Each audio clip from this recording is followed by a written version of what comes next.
고린도후서 4장 두 번째 시간입니다. 인용한 성경은 한글 킹제임스 성경입니다. 8절부터 보겠습니다.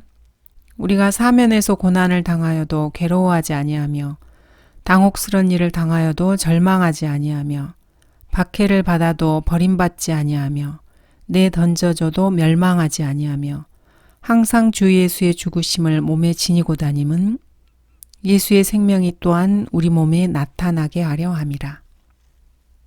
방금 읽은 8절에서 10절까지는 외부에서 육신에 일어나는 일과 그 육신의 내부에 있는 그 보물의 상태를 비교하고 있습니다.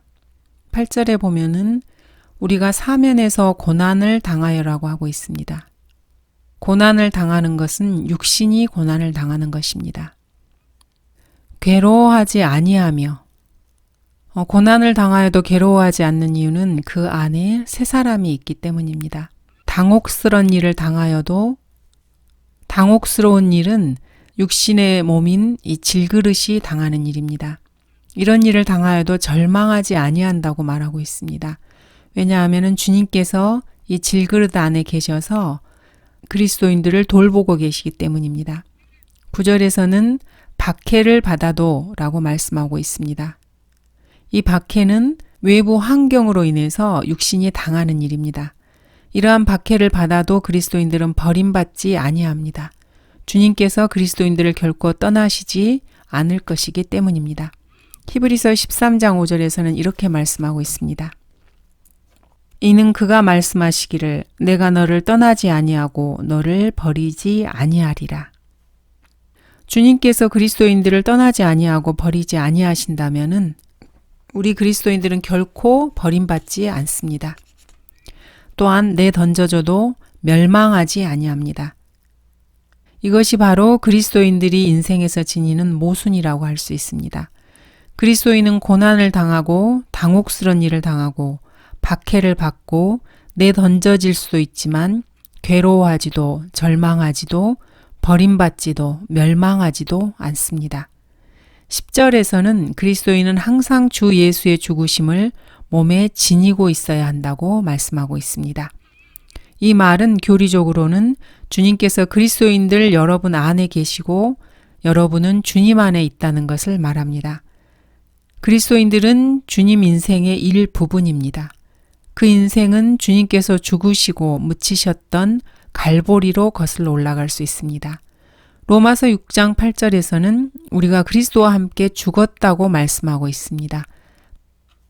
바로 이런 이유 때문입니다. 그러므로 어떤 의미에서 보면은 그리스도인들은 자신의 시체를 날마다 지니고 돌아다니는 것과 같습니다. 사도 바울은 갈라디아서 2장에서 내가 그리스도와 함께 십자가에 못 박혀 있으나 그럼에도 나는 살아있노라 라고 고백합니다. 그러므로 그리스도인인 여러분이 주님의 죽으심과 장사되심에 참여한다면은 주님의 부활에도 참여하게 됩니다. 예수의 생명이 또한 우리 몸에 나타나게 하려 함이라고 말씀하고 있기 때문입니다. 그리스도인들이 교리적으로 그리스도 안에서 가지고 있는 위치가 바로 이것입니다. 실제적인 삶의 문제에서 보면은 지속적으로 동일한 종류의 죽음에 노출된다고 볼 수 있습니다. 그래서 그리스도인들 안에서 그리스도를 보고자 한다면은 그 시험 때는 여러분의 의복도, 행위도, 계획적인 연설이나 멋진 매너, 얼굴의 미모, 예절 바른 대화, 악수 이런 것들이 아닙니다. 그것은 바로 여러분이 고난과 반대와 박해를 얼마나 잘 감내하는가 이것입니다.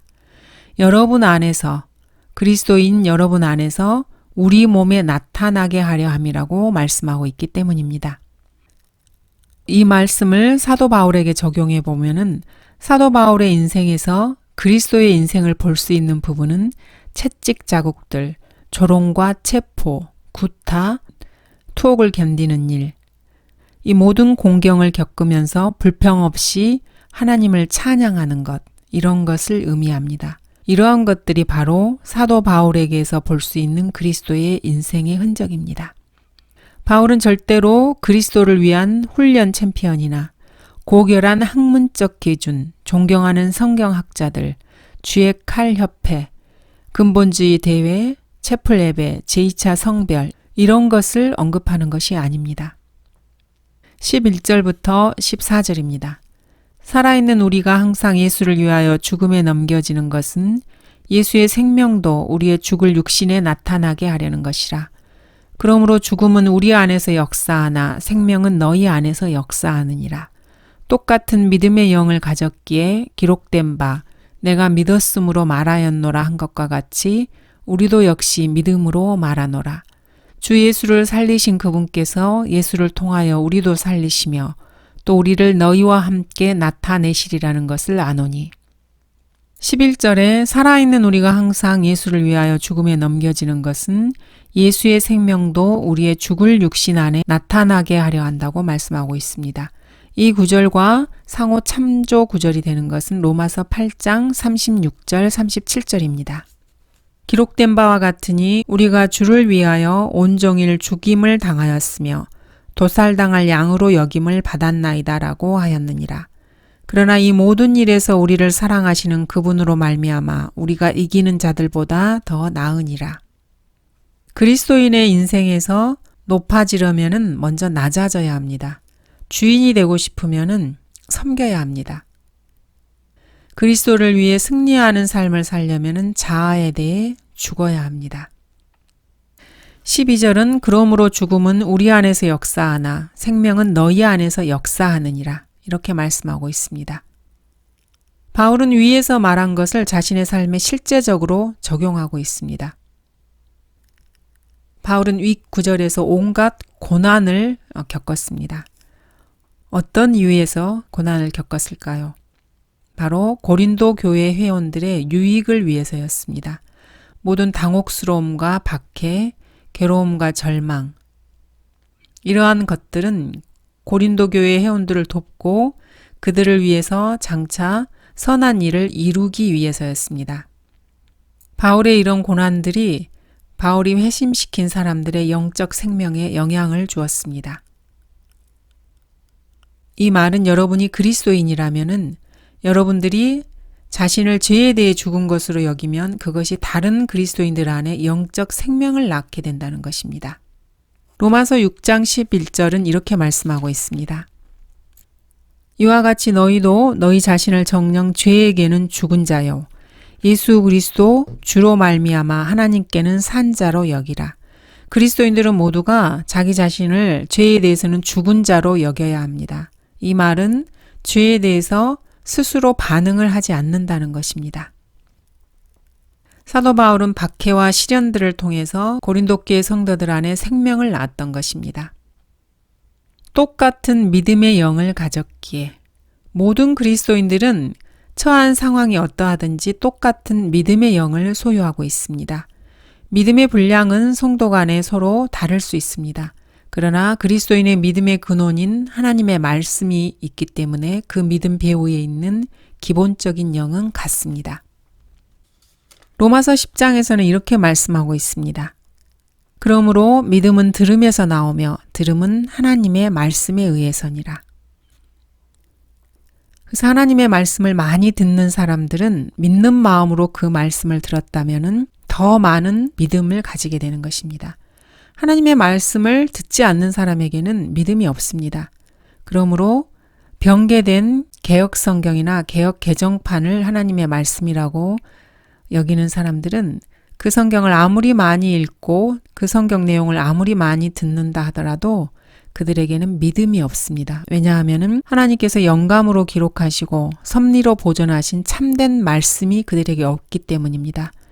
그러므로 참된 말씀을 들을 수 없는 사람들에게는 참 믿음이 없는 것입니다.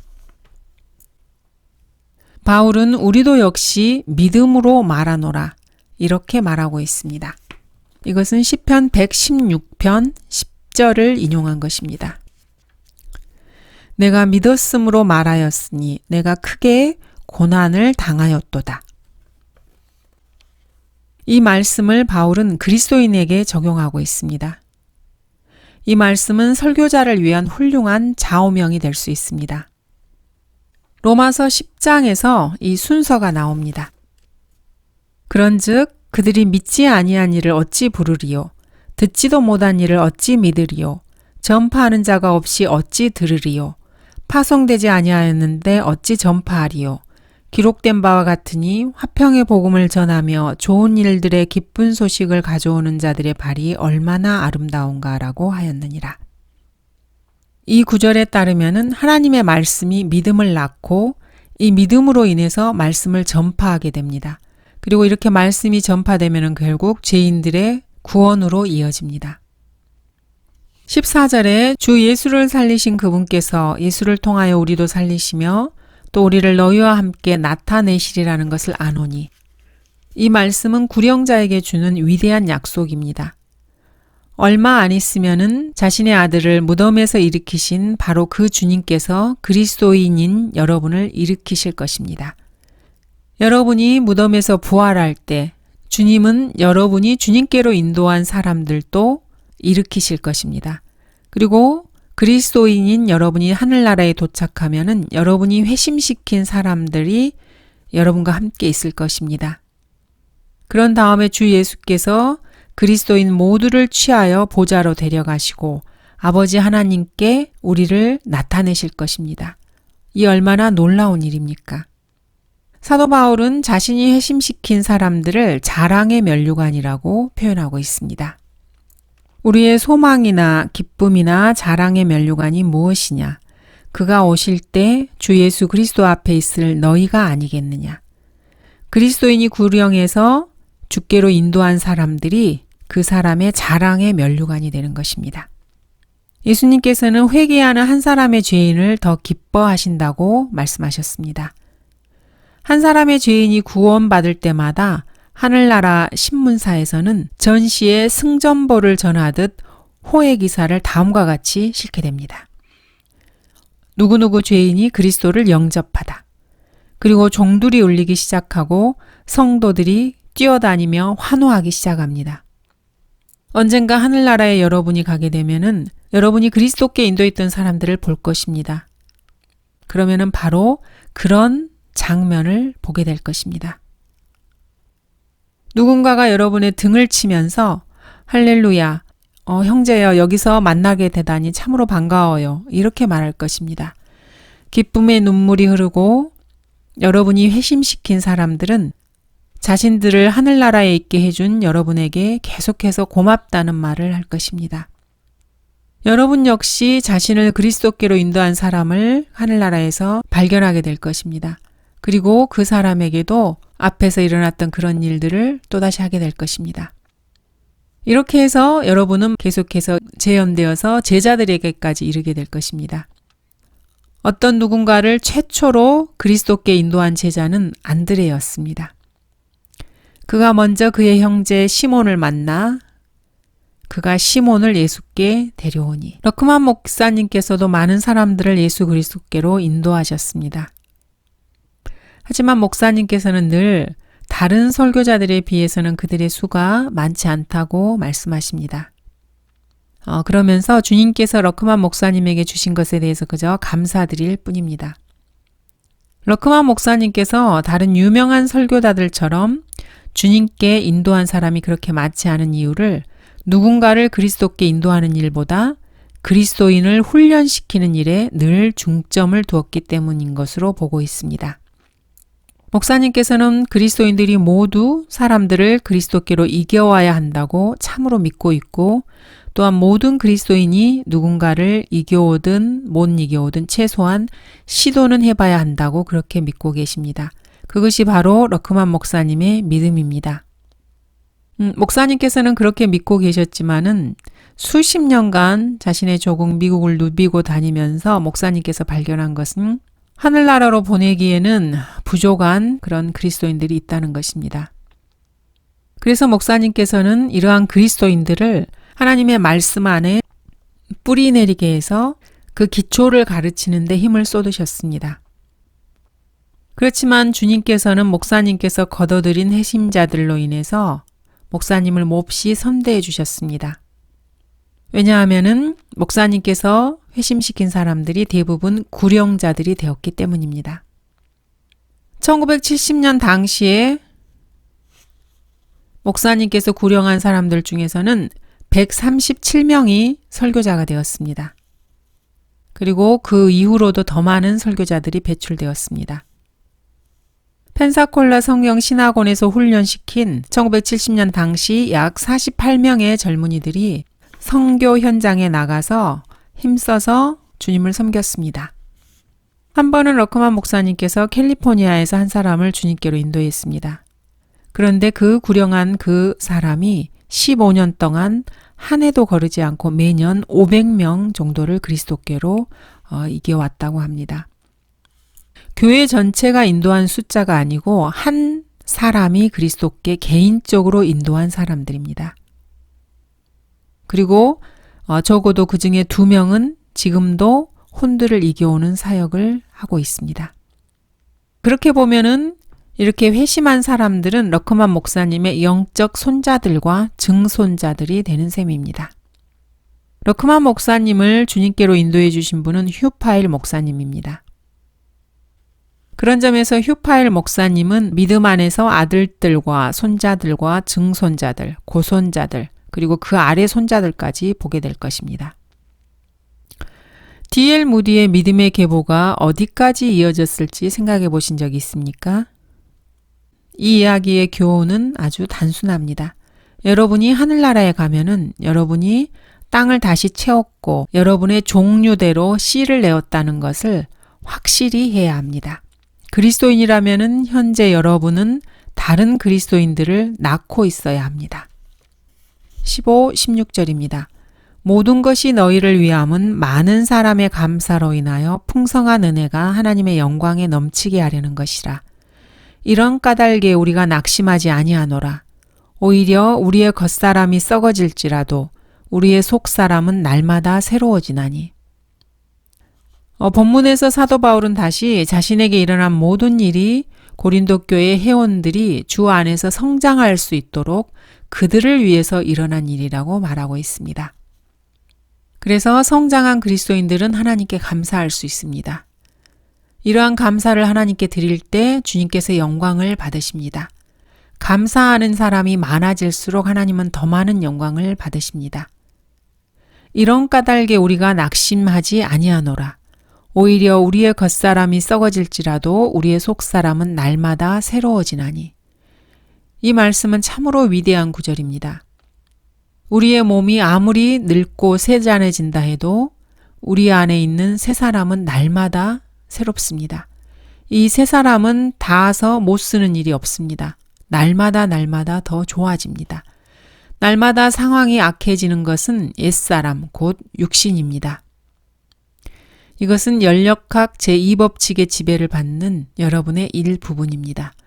그러나 그 새 사람은 영원하고 전능하신 성령에 의해서 새롭게 됩니다. 이렇게 매일 새롭게 되는 일로 유익을 누리고 싶다면은 성경을 읽고 기도함으로써 그 새 사람을 매일 새롭게 해야 합니다. 이렇게 주님과 교제해야만 그 새롭게 되는 일이 여러분에게 실제적으로 일어납니다. 17, 18절입니다. 이는 우리가 잠시 받는 가벼운 환난이 우리를 위하여 훨씬 뛰어난 영원한 영광의 비중을 이루어가기 때문이라. 우리가 바라보는 것은 보이는 것들이 아니요 보이지 않는 것들이라. 이는 보이는 것들은 잠깐뿐이지만 보이지 않는 것들은 영원하기 때문이라. 모든 그리스도인들이 암기해야 할 좋은 구절입니다. 그리스도인이라면은 조만간 여러분에게 이 말씀이 필요할 것입니다. 사도 바울은 4장에서 그가 받은 모든 고난들을 17절에서 우리가 받는 가벼운 환난이라고 부르고 있습니다. 여러분의 인생에서 시련들이 여러분을 내리누르고 더 이상 한 발짝도 내디딜 수 없다고 그렇게 생각할 때 이 말씀을 기억하시기 바랍니다. 바울은 히브리서 12장 4절에서 너희가 죄와 맞서서 싸우되 아직 피 흘리기까지는 대항하지 않았으며 이렇게 말하고 있습니다. 여러분들은 바울이 믿음을 지키기 위해서 겪은 것을 겪어본 사람이 거의 없을 것입니다. 장담할 수 있습니다. 여러분 중에서 혹시 바울이 겪은 그런 일들을 겪을 수도 있지만은 혹시라도 있다면은 멕시코처럼 로마 카톨릭 사제가 성경대로 믿는 선교사들에게 돌을 던지게 하는 카톨릭 국가들에서나 일어날 법한 일입니다. 또 수단이나 인도네시아처럼 모슬렘들이 통제하는 곳에서 일어날 그런 일들입니다. 바울이 겪었던 일 말입니다. 거기서는 그리스도인들이 이슬람교로 개종하지 않는다는 이유로 사지가 절단되고 노예로 팔려갑니다. 그러나 미국과 한국, 일본, 그리고 유럽 대부분 국가들에 사는 그리스도인들도 그렇게 심한 고난을 당하지는 않습니다. 마음이 뭉개지고 여러분 자신이 불쌍하게 보일 때 한번 병원을 찾아가서 병실을 방문해 보시기 바랍니다. 특히 암병동을 한번 살펴보시기 바랍니다. 요양원에 가보셔도 됩니다. 아니면은 경련성 뇌성마비 클리닉에 가보시든지 전응아들을 위한 정신병원에 가거나 화상진료소 등에 가보면 됩니다. 그러면 정말로 인생에서 문제를 안고 살아가는 사람들을 보게 될 것입니다. 여러분이 겪고 있는 사소한 문제들이 아닌 진짜 인생에서 큰 문제를 겪고 있는 사람들을 한번 찾아가서 보시기 바랍니다. 그러면 여러분 자신들의 문제는 사실 별것이 아니라는 것을 금세 알게 될 것입니다. 여러분이 정말로 가지고 있는 것은 사실 가벼운 환난입니다. 그런 가벼운 환난에 대해서 하나님께 감사드리게 될 것입니다. 잠시 받는 환난, 이것들이 그리스도인들에게 문제를 주고 상심하게 하고 두통을 앓게 합니다.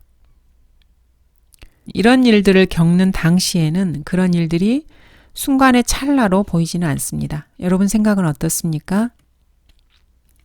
욥기에서 주님께서 만일 욥기 3장에서 자신의 모습을 드러내셨다면 욥은 자신의 시련을 의기양양하게 통과했을 것입니다. 하나님께서는 32장 끝쯤에서나 나타나셨습니다. 그 과정에서 욥은 계속해서 쇠약해져 갔습니다. 이런 일이 하룻밤에 요통을 앓거나 한 2-3시간 정도 힘들게 잠자는 이런 정도의 일이라면 별일이 아닐 수 있습니다. 그러나 그 하룻밤에 겪었던 고통이 1년, 2년, 수십 년 이어진다면 그때는 다른 문제입니다. 그러면 아마 여러분의 태도가 싹 바뀔 것입니다. 시간이 고통을 당하는 사람을 계속해서 질질 끄는 것처럼 보이지만은 하나님께서는 영원하시기 때문에 그것이 단지 한순간 한 뼘 정도밖에 안 됩니다. 한 번은 어린 소년이 하나님께 기도하던 중에 이렇게 하나님께 질문을 했습니다. 주님은 천년이 어떻게 여겨지세요? 놀랍게도 주님께서는 응답하셨습니다. 천년은 한순간에 불과하단다. 이렇게 말이죠. 그러자 그 어린 소년이 물었습니다. 그러면 100만 달러는 어떠신데요? 주님은 이렇게 답변하셨죠. 100만 달러는 1페니짜리 동전과 같지. 그래서 소년은 이렇게 말씀드렸습니다. 그러면 주님 제게 1페니만 주실 수 있어요? 그래서 주님은 천년은 한순간, a moment에 불과하단다 이렇게 말씀하신 그 위의 말씀처럼 이렇게 말씀하셨죠. 한순간, 잠시만 기다리거라.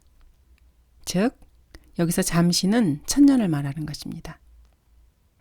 때로 우리 그리스도인들이 생각하는 것도 정확히 이런 식입니다. 주님은 어떤 일에 있어서 결코 서두르시지 않으십니다. 주님은 늘 느긋하십니다. 그러면 그리스도인은 주님의 그러한 느긋함이 주님의 시간표를 망칠 것이라고 이렇게 생각을 합니다. 하지만 결코 그렇지 않습니다. 우리는 인간이기 때문에 늘 성급합니다. 만일 어떤 일이 우리 스케줄대로 되지 않으면 마치 세상이 땅속으로 꺼져버릴 것처럼 안절부절 못합니다. 그렇지만 주님은 여러분의 마감 시간을 종종 이리저리 옮기시면서 주님 보시기에 적절한 때에 여러분의 기도에 응답하십니다. 그래서 우리에게는 7년의 기간으로 여겨지는 것이 주님께는 한순간밖에 안 될 수도 있습니다. 히브리서 12장에서는 아버지의 징계에 대해서 말씀하십니다. 그들은 정녕 자기들이 옳다고 생각한 대로 며칠 동안 우리를 징계하였지만 며칠 동안이라고 말하고 있습니다. 이 며칠 동안이 때로는 수십 년으로 이어지기도 합니다. 그래서 상황이 자신의 마음대로 되는 것 같지 않아서 주님 앞에 모든 걸 털어놓고 그것에 관해서 기도하기도 하고 심지어는 한 가지를 놓고 금식하기도 합니다. 그렇지만 주님께서 응답하시지 않는 것처럼 보일 때 여러분은 로마서 8장 28절을 주장하면서 그 말씀을 꼭 붙들 수밖에 없습니다. 주님께서 여러분에게 응답하시지 않는 것처럼 여길 때 이 말씀을 꼭 붙드셔야 합니다. 우리가 알거니와 하나님을 사랑하는 자들 곧 그분의 목적에 따라 부르심을 받은 자들에게는 모든 일이 합력하여 선을 이루느니라. 그리스도인들이 모든 상황에서 꼭 붙들어야 할 말씀입니다. 우리 그리스도인들이 잠시 받는 가벼운 환난을 겪는 그 목적이 무엇입니까? 그것은 우리를 위하여 훨씬 뛰어난 영원한 영광의 비중을 이루기 위해서입니다. 더 분명하게 말하자면은 여러분들이 이 땅에서 바로 이 순간에 겪고 있는 것이 저울의 한쪽 접시라고 볼 수 있습니다. 그리고 여러분이 앞으로 영혼에서 받을 것이 다른 쪽 접시입니다. 저울의 다른 쪽 면에 있는 것이죠. 여러분이 바로 이 순간에 주님을 위해서 할 수 있는 모든 것이 저울에 달아지고 있습니다. 그리고 그것이 영혼에서 저울로 재어집니다. 여러분이 이곳에서 흘린 피와 땀과 눈물이 저울에 올려지면 영혼에서는 그것이 금과 은과 보석들로 무게가 재어집니다. 사람들이 여러분에게 악담을 퍼부으면은 그렇게 하도록 그냥 내버려 두십시오. 그 사람들을 막지 마십시오. 그 사람들이 입을 열 때마다 저 위 하늘나라의 컴퓨터에서는 여러분의 계좌에 얼마씩 더 입금이 되는 것입니다. 이 지상에서 일어나는 가장 끔찍한 비극은 여자든지 남자든지 영원히 지속될 것을 아무것도 해놓지 않으면서 살고 죽는 일입니다. 그렇게 사느니 차라리 짐승처럼 개처럼 되는 게 낫습니다. 여러분이 세상에서 하는 일이 고작 세상에서 태어나서 자라고 수천 마리의 닭과 돼지와 소를 먹고 가족을 부양하고 세금을 내고 죽는 것이라면은 여러분이 한 일이 개나 고양이 또는 스컹크가 한 일보다 더 나은 것이 무엇입니까? 동물들 역시 먹기도 하고 자손을 낳기도 하고 죽는 날까지 가능한 한 편하게 살려고 하지만 거기엔 사실 아무런 의미도 없습니다. 인간이란 존재가 영원한 어떤 일을 하지 않는다면 그 사람의 인생은 살 가치가 없습니다. 저라면은 인생을 그런 식으로 보내고 싶지는 않습니다. 왜냐하면 저는 그리스도인이고 또 제가 여기 지상에서 살았다는 것을 아는 사람이 고작해야 몇 명 되지 않기 때문입니다. 기왕에 한 번의 인생을 살 거면은 그리스도를 위해 내딛는 발자국들이 수많은 사람들의 가슴에 찍혀 있기를 바랍니다. 혹시 여러분 중에서 내게는 그런 기회가 없을 것입니다. 이렇게 말하는 사람이 있습니까? 아닙니다. 여러분은 분명 그리스도인이라면 그런 기회를 가질 것입니다. 만일 여러분이 거리 설교를 나간다면 입을 열 때마다 15에서 20명에게 영향을 줄 것입니다. 심지어 자매들도 거리 설교 중에 말씀 표지판이나 전도지를 나누어 주고 또는 깃발을 들고 있기도 합니다. 그러면 최소한 지나가는 수십 명의 사람들에게 영향을 줄 수 있습니다.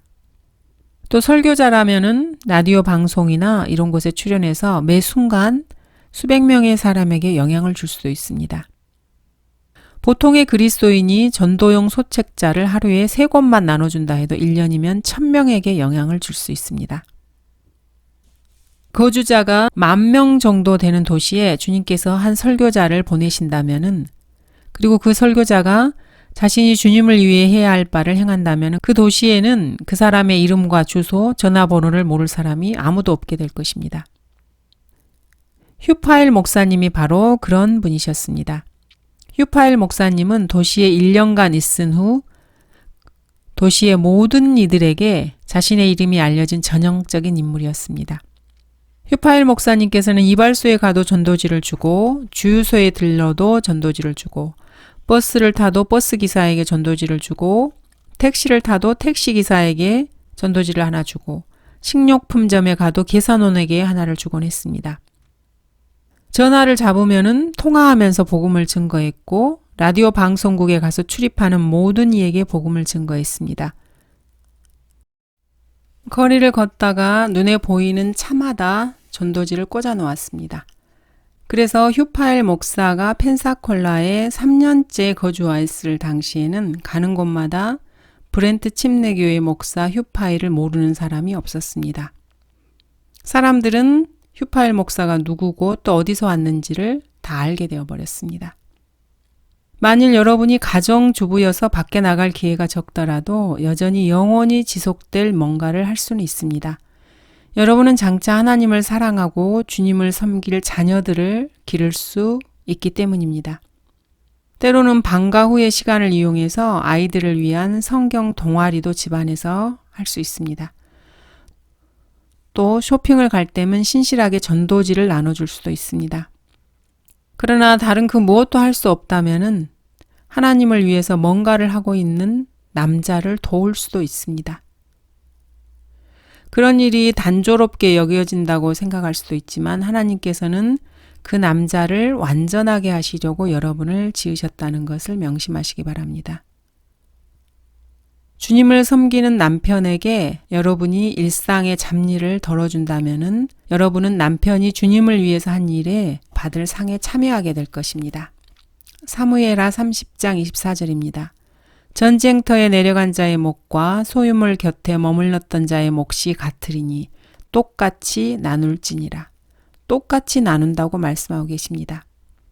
여러분이 집에 머물면서 집안일을 돌보고 설거지를 하고 아이들을 돌보고 아이들을 깨끗하게 씻기고 자잘한 것들을 잘 관리하면은 여러분 남편이 사역을 마치고 집에 돌아올 때 여러분의 남편과 여러분은 그 상을 나눠 가지게 될 것입니다.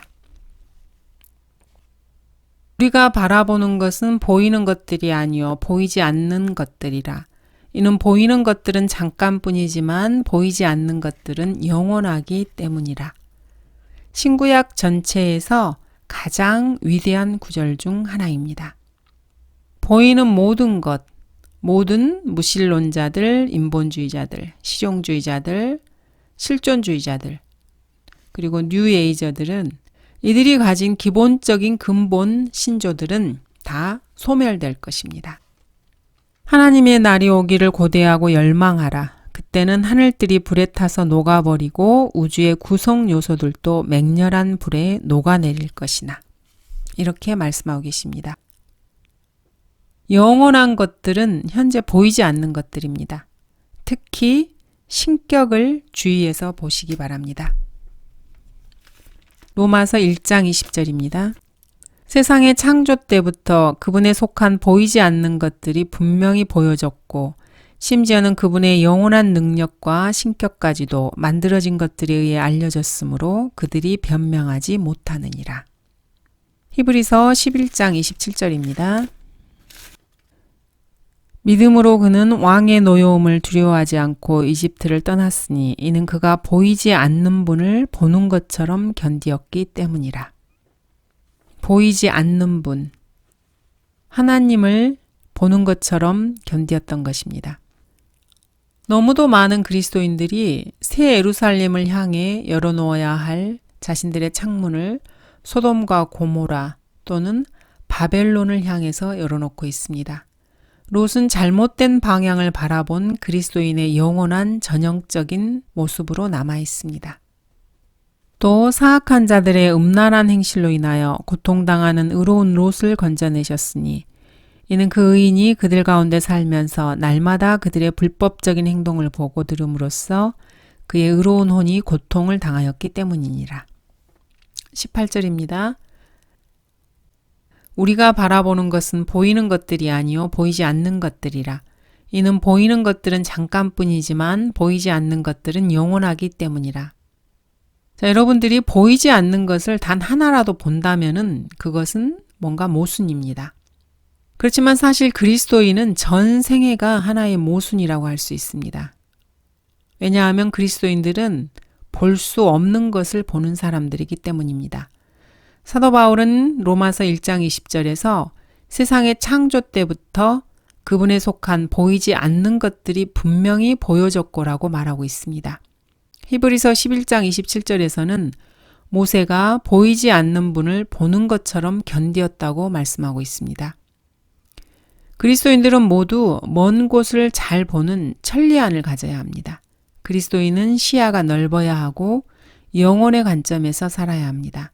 아침 일찍 일어나 집과 자가용과 아이들과 그날 할 일을 살피며 그런 것들을 기준으로 살기보다는 아침 일찍 기상해서 그리스도의 심판석에 비추어 인생을 살도록 해야 합니다. 나는 오늘 그리스도의 심판석에서 맞이하게 될 일을 대비해서 오늘을 살 것이다. 이렇게 한번 말해보시기 바랍니다. 바로 그렇게 할 때 그리스도인을 위한 영원한 것들이 무엇인가가 정해집니다. 그때에 비로소 영원한 것들이 시작됩니다. 고린도후서 5장 10절을 보시기 바랍니다. 주님께서는 보이지 않는 것들은 영원하다고 말씀하고 계십니다. 그 다음에 바로 19절 이내에 그리스도의 심판석이 등장합니다. 여러분 중에 혹시 병개된 개역 성경이나 개역 개정 또는 킹제임스 성경 흠정역 이런 것들을 보는 사람이라면은 여러분은 결코 본 적이 없겠지만 그리스도의 심판석은 여러분을 기다리고 있습니다. 여러분이 그리스도인이라면 말입니다. 하나님께서 여러분의 눈앞에 두신 영원하면서도 현세에 속해 있는 단 한 가지, 그것이 바로 성경입니다. 한 권의 책에 불과하고 찢어버릴 수도 있습니다. 그렇지만 성경의 말씀들은 영원합니다. 오 주여, 주의 말씀은 영원히 하늘에 세워졌나이다. 하늘과 땅은 없어져도 내 말들은 결코 없어지지 아니하리라고 말씀하십니다. 우리가 바라보는 것은 보이는 것들이 아니요 보이지 않는 것들이라. 이는 보이는 것들은 잠깐뿐이지만 보이지 않는 것들은 영원하기 때문이라.